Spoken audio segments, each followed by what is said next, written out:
Hello everyone, welcome back to chemistry भैया YouTube channel. आज इस वीडियो में हम लोग ऑर्गेनिक रिएक्शन रिवीजन सीरीज को आगे बढ़ाने वाले हैं और बात करने वाले हैं अल्काइंस के सारे रिएक्शन का। ठीक है, अल्काइंस का जितना भी रिएक्शन हम लोग को पढ़ना है हम लोग के सिलेबस में, वो सब आप लोगों को यहां बोर्ड में दिख रहा है। सारा रिएजेंट्स ए से लेकर के एन तक, तो वो सारा रिएजेंट आप लोग को दिख रहा है प्रॉपरली। तो हम ऐसा सजेस्ट करेंगे आप लोग पहले सारा प्रोडक्ट अपने से भर लो जितना आप लोग को हो पाए, और फिर जब सबका आंसर हम लिखाएंगे तो अपना आंसर भी मैच कर लेना और साथ में जो जो नहीं बन पाया है उसका आंसर भी नोट डाउन कर लेना।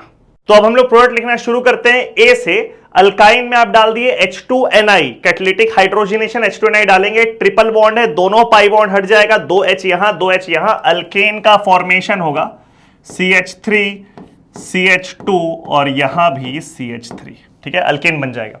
सेकेंड है H2PDBaSO4, इसको बोलते हैं partial hydrogenation. This reagent H2PD plus BaSO4, this reagent is called Lindar's catalyst.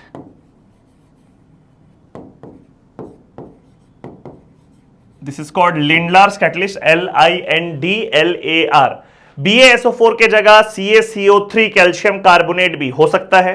ठीक है, कंफ्यूज नहीं होना उसमें। और ये होता है, इसमें होगा पार्शियल हाइड्रोजनेशन, यानी कि ट्रिपल बॉन्ड में दोनों पाई बॉन्ड ऊपर जो हाइड्रोजनेट हो गया था, इसमें सिर्फ एक पाई बॉन्ड हाइड्रोजनेट होगा और अल्कीन में कन्वर्ट करेगा, यानी कि एक H और एक H यहां पर लगेगा and the product formed will be CH3 और यहां पर CH double bond CH2, double bond CH2। ठीक है, ध्यान रखना, अगर आपको अल्काइन से अल्केन बनाना है तो H2Ni से हाइड्रोजनेशन कर दो, कैटालिटिक हाइड्रोजनेशन। लेकिन आपको अल्कीन पे अगर रोकना है तो आपको साथ में क्या डाल देना पड़ेगा, बेरियम सल्फेट या फिर कैल्शियम कार्बोनेट, जो कि रिएक्शन के रेट को कम कर देता है और अल्कीन का फर्दर हाइड्रोजनेशन नहीं होता है। ठीक है, एक एडिशनल रिएक्शन होता है जिसको कि हम लोग कहते हैं बर्च रिडक्शन। बर्च रिडक्शन वो भी अल्काइन से अल्कीन को कन्वर्ट करने में होता है, यानी कि पार्शियल हाइड्रोजनेशन। लेकिन ये अल्काइन को देखो, ये टर्मिनल अल्काइन है। टर्मिनल अल्काइन, टर्मिनल अल्काइन का मतलब कि दोनों जो कार्बन आपको दिख रहा है अल्काइन वाला कार्बन, उसमें से किसी एक के पास H है, मतलब कि ओवरऑल चेन के कोना में अल्काइन है, लास्ट में अल्काइन है, बीच में नहीं है। ठीक है, किसी एक के पास भी अगर H रहेगा तो उसको बोल देंगे टर्मिनल अल्काइन। टर्मिनल अल्काइन में पहले ये रिएक्शन देख लो, फिर आते हैं बर्च में। हम लोग सोडियम के साथ इसको अगर रिएक्ट करेंगे तो ये वाला H ठीक ठाक एसिडिक है, क्योंकि इसका H+ निकलने के बाद यहां जो माइनस बनेगा वो स्टेबल होगा, वो sp हाइब्रिडाइज्ड कार्बन पे माइनस बनेगा विच इज रिलेटिवली स्टेबल। तो ये सोडियम के साथ यहां पर क्या हो जाएगा, ये H+ निकल जाएगा जो कि Na से रिएक्ट करके H2 गैस लिबरेट करेगा और यहां पे C- बनेगा, तो यहां पे फॉर्म कर जाता है CH3C triple bond C minus Na+, ये बन जाएगा और साथ में H2 गैस निकल जाएगा। ये बेसिक एसिड बेस में हम लोग पढ़े थे GOC में कि कोई भी कंपाउंड, कोई भी ऑर्गेनिक कंपाउंड जो कि टर्मिनल अल्काइन हो या फिर उससे ज्यादा एसिडिक हो, या फिर ऐसा बोल सकते हैं कि H2 से ज्यादा एसिडिक हो, चाहे वो टर्मिनल अल्काइन हो, अल्कोहल हो, कार्बोक्सिलिक एसिड हो, फिनॉल हो, सब का सब सोडियम से रिएक्ट करने पर H2 गैस रिलीज करता है, यानी कि टर्मिनल अल्काइन ये काम करेगा। ठीक है, बर्च रिडक्शन में क्या होता है कि आप लोग टर्मिनल अल्काइन नहीं ला सकते, ऐसा लाएंगे CH3C ट्रिपल बॉन्ड C और यहां पर CH3। ये देखो ध्यान से, ये टर्मिनल अल्काइन नहीं, नॉन टर्मिनल है, बीच में आ गया ट्रिपल बॉन्ड। और बर्च रिडक्शन का जो रिएजेंट होता है वो होता है सोडियम प्लस लिक्विड अमोनिया। ठीक है, ये रिएजेंट अगर साथ में रहेगा सोडियम प्लस लिक्विड अमोनिया, तो ये अल्काइन फिर से अल्कीन में कन्वर्ट कर जाएगा और यहां पे CH3 CH double bond CH3 ये फॉर्म कर जाएगा। ठीक है, तो अल्काइन से अगर आपको अल्कीन कन्वर्ट करना है तो या तो आप यूज करोगे Na plus liquid ammonia which is Birch reduction, और you can use H2PDBaSO4 which is Lindlar's catalyst. इस केस में हम लोग बर्च रिडक्शन यूज नहीं कर सकते, इनफैक्ट किसी भी टर्मिनल अल्काइन में हम लोग बर्च रिडक्शन नहीं यूज कर सकते, बिकॉज बर्च रिडक्शन में भी आपको सोडियम का यूज पड़ रहा है और सोडियम के प्रेजेंस में तो भाई ये काम हो जाता है टर्मिनल अल्काइन का, तो बर्च रिडक्शन कैसे देगा। तो इसे क्लियर होना चाहिए कि एक अल्काइन दिया हुआ है, अल्कीन में कन्वर्ट करना है, लिंडलार्स कैटलिस्ट यूज करो, सारा अल्काइन अल्कीन में कन्वर्ट करेगा। लेकिन अगर आपका टर्मिनल अल्काइन है तो वो बर्च रिडक्शन नहीं करेगा, नॉन टर्मिनल अगर है तो वो बर्च रिडक्शन करके अल्कीन में कन्वर्ट कर जाएगा। ठीक है, एक और एड ऑन बात, लिंडलार्स कैटलिस्ट के थ्रू जो अल्कीन बनता है, अगर वो अल्कीन सिस ट्रांस देने के लिए एलिजिबल है, ज्योमेट्रिकल आइसोमेरिज्म देने के लिए एलिजिबल है, तो फिर वो अल्कीन बनेगा सिस फॉर्म में, ठीक है। और अगर वो अल्कीन सिस ट्रांस देने के लिए एप्लीकेबल है और वो बर्च आप करा रहे हैं तो बनेगा ट्रांस फॉर्म में। कहने का मतलब ये है कि ये वाला अल्काइन में आप बर्च किए तो ये जो अल्कीन बनेगा ये अल्कीन बन जाएगा ट्रांस फॉर्म में, बिकॉज ये तो सिस ट्रांस देने के लिए एलिजिबल भी है। और इसी में अगर आप लिंडलार्स कैटलिस्ट डाल दे H2PD प्लस BaSO4 डाल दे लिंडलार्स कैटलिस्ट, तो जो अल्कीन बनेगा वो किस फॉर्म में बनेगा, सिस अल्कीन बनेगा, ठीक है। तो एड ऑन बात भी आप लोग को बता दिए कि लिंडलार्स के साथ सिस और बर्च के साथ ट्रांस बनेगा। और ये बर्च क्यों नहीं देगा, बिकॉज सोडियम के प्रेजेंस में terminal alkyne H2 gas release कर देगा। नेक्स्ट है Br2 प्लस CCl4 हेलोजिनेशन, दोनों पाई बॉन्ड टूट जाएगा, सिंगल बॉन्ड बचेगा, 2 Br इसमें 2 Br इसमें, तो ये जो D बनेगा D will be like this, CH3 carbon, इस पे लगा दो 2 ब्रोमीन और यहां पर भी लगा दो 2 ब्रोमीन, ठीक है। एग्जॉस्टिव हेलोजिनेशन हो गया इस केस में, ठीक है। Next is Br2 plus H2O, bromine water का रिएक्शन है। अल्कीन में हम लोग पढ़े थे कि एक पाई बॉन्ड तोड़ो और इन दोनों में कार्बोकटाइन ज्यादा स्टेबल कहां आता, तो यहां आता, तो यहां लगा दो OH, इस पे लगा दो Br। ये हम लोग अल्कीन वाले में पढ़ चुके हैं। इनफैक्ट अल्काइन का रिएक्शन देखने के पहले आई जस्ट सजेस्ट आपको कि आप अल्कीन वाला सारा रिएक्शन देख करके आओ। तो यहां पे लगा दो OH, यहां लगा दो Br, क्या बन जाएगा ये CH3 कार्बन, यहां लग गया OH डबल बॉन्ड और इस जगह पे लग गया Br, ऐसा प्रोडक्ट बना। और यहां आपको दिख रहा है इनॉल बना है, ये double bond, C double bond, alkyne और OH सेम कार्बन में है, इसको हम लोग कहते हैं इनॉल, ठीक है। और इनॉल बनते के साथ ये टॉटोमराइज कर जाएगा, इनॉल बनते के साथ ये टॉटोमराइज कर जाएगा और यहां पे पाई बॉन्ड यहां चला जाएगा, H यहां चला जाएगा। टॉटोमराइजेशन आप लोग को पता होगा, अदरवाइज इसका वन शॉट वीडियो अवेलेबल है। C डबल बॉन्ड O और यहां पर CH2Br, ये प्रोडक्ट बनेगा ब्रोमीन वाटर से अल्काइन को रिएक्ट करोगे तो, ठीक है। नेक्स्ट है O3 plus Zn, again reductive ozonolysis alkene में डिस्कस किए हुए थे। इसका पाई बॉन्ड टूटेगा, दोनों पाई बॉन्ड टूटेगा, यहां पे डबल बॉन्ड O, यहां डबल बॉन्ड O लग जाएगा, तो ये F बनेगा CH3 carbon double bond O और यहां पर CH डबल बॉन्ड O, ठीक है। अगर ऑक्सीडेटिव करोगे तो तीनों बॉन्ड टूट जाएगा और डबल बॉन्ड O OH इस पे, डबल बॉन्ड O OH इस पे, तो ये G क्या बनेगा, G बनेगा CH3C double bond O OH carboxylic acid plus उधर साइड भी H है एक पहले से लगा हुआ, डबल बॉन्ड O OH साथ में लग गया, तो एसिटिक एसिड और फॉर्मिक एसिड का फॉर्मेशन हुआ ऑक्सीडेटिव ओजोनोलिसिस में।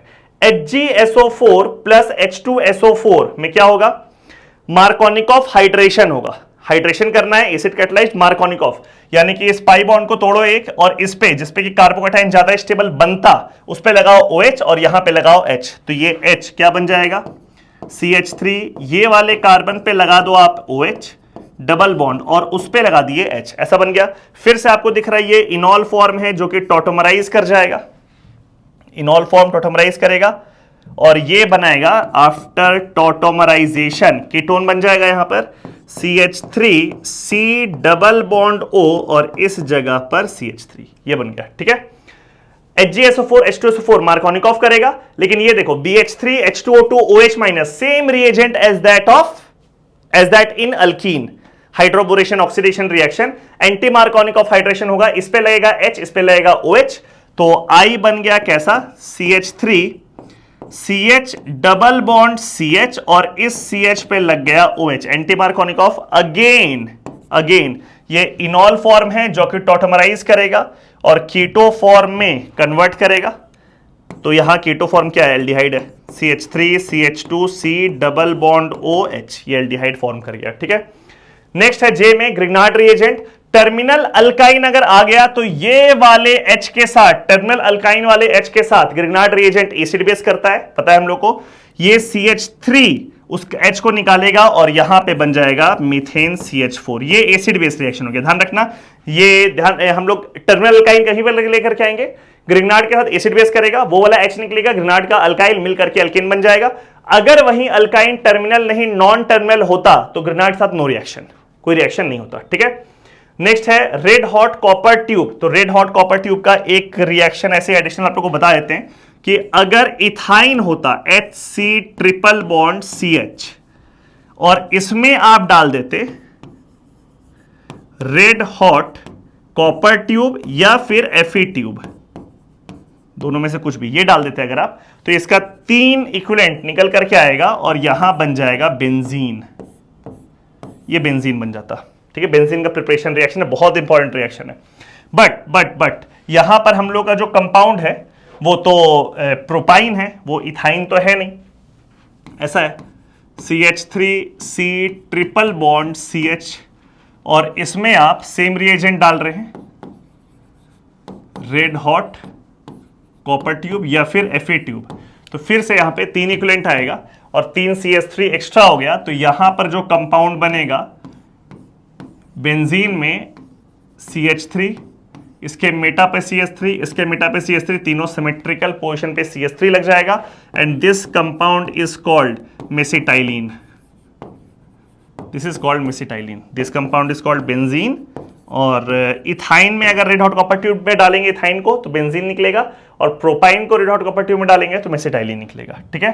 तो ये रिएक्शन हो गया रेड हॉट कॉपर ट्यूब वाला। नेक्स्ट है AgNH3 वो टॉलेंस रिएजेंट है। बेसिकली यहां पे हम ऐसे ही ये वाला कॉम्प्लेक्स लिख देता, कंफ्यूजन नहीं हो। अदरवाइज Ag+ का कोई भी सॉल्ट, Ag+ का कोई भी सॉल्ट होगा तो वो H के जगह Ag लगा देंगे हम लोग, बनेगा CH3C triple bond CAg, and this is white colour का PPT, white PPT। Terminal alkyne वाले केस में Ag+ का कोई भी सॉल्ट डालोगे तो वो टर्मिनल अल्काइन का H निकल करके वहां पे लग जाएगा Ag, और ये बनेगा व्हाइट कलर का PPT। N को देखो पहले, Cu2Cl2 क्यूप्रस क्लोराइड, क्यूप्रस का कोई भी कंपाउंड, Cu+ का कोई भी कंपाउंड ले आओ, ये H निकलेगा, यहां पे Cu लग जाएगा, तो N में क्या बन गया CH3C ट्रिपल बॉन्ड C, और यहां पे लग गया Cu, और ये है रेड कलर का PPT, रेड PPT। तो ये जो 2 रिएक्शन आप लोगों को दिख रहा है ना, कौन कौन सा 2 रिएक्शन, एक ये L वाला कि Ag+ का कोई भी कंपाउंड डाले तो उससे व्हाइट PPT बना, और Cu+ का कोई भी कंपाउंड डाले तो उससे रेड PPT बना। ये दोनों रिएक्शन को हम लोग यूज कर सकते हैं as a test to distinguish terminal alkyne with non terminal alkyne, with non terminal alkyne, ठीक है। This alkyne is non terminal and this alkyne is terminal. तो टर्मिनल वर्सेस नॉन टर्मिनल के लिए दोनों हम लोग एज अ टेस्ट यूज कर सकते हैं। अगर प्रेसिपिटेट फॉर्मेशन हुआ तो मतलब टर्मिनल है, अगर PPT फॉर्मेशन नहीं हुआ तो वो नॉन टर्मिनल है, ठीक है। तो ये L बन गया, ये M बन गया, एक बच गया है M बीच में, कोल्ड अल्कलाइन KMnO4 यानी कि बेयर्स रिएजेंट। इसमें क्या करने वाले हम लोग, ध्यान से देखो, तो इसमें सिंपल है, दोनों पाई बॉन्ड तोड़ो, OH OH, इस पे भी OH OH हाइड्रोक्सिलेशन करना है, एक पाई बॉन्ड टूटा OH OH लगा, अगला पाई बॉन्ड टूटा फिर OH OH लगा, तो यहां पे M में बन जाएगा ऐसा CH3C, यहां पर भी OH लगा दो, यहां भी OH, CH, इस जगह भी OH लगा दो, यहां भी OH। अब दोनों में आप देखो तो जेम डायोल बना, तो यहां से डिहाइड्रेशन हो जाएगा, -2H2O। जानते हैं आप लोग, जेम डायोल से डिहाइड्रेशन हो करके वहां बनता है कार्बोनिल ग्रुप, तो यहां पे फाइनली जो प्रोडक्ट बनेगा वो कैसा बनेगा, CH3C डबल बॉन्ड O, फिर यहां पे कार्बन डबल बॉन्ड O, और यहां पे H। This is the final compound, ठीक है। कैसा प्रोसेस से बढ़ा है वो सारा आप लोग को बता दिए, और सारा रिएक्शन जो अल्काइन का हम लोग को पढ़ना है मोर और लेस, वो सारा रिएक्शन बोर्ड में हम कवर कर दिए। आई गेस आप लोग क्लियर हो गया होगा। अब आपके पास 2 चीज हो सकता है किसी के प्रोडक्ट में आपको डाउट हो सकता है कि कोई और रिएजेंट आपके दिमाग में हो जिसका प्रोडक्ट यहां पर नहीं लिखा है। ये दोनों चीज मेंशन करने के लिए कमेंट सेक्शन को यूज करो कि सर ये वाला रिएजेंट रह गया है, या फिर ये प्रोडक्ट जो आप लिखे हैं इसमें मेरे को डाउट है, उसको वहां पे क्लैरिफाई करेंगे।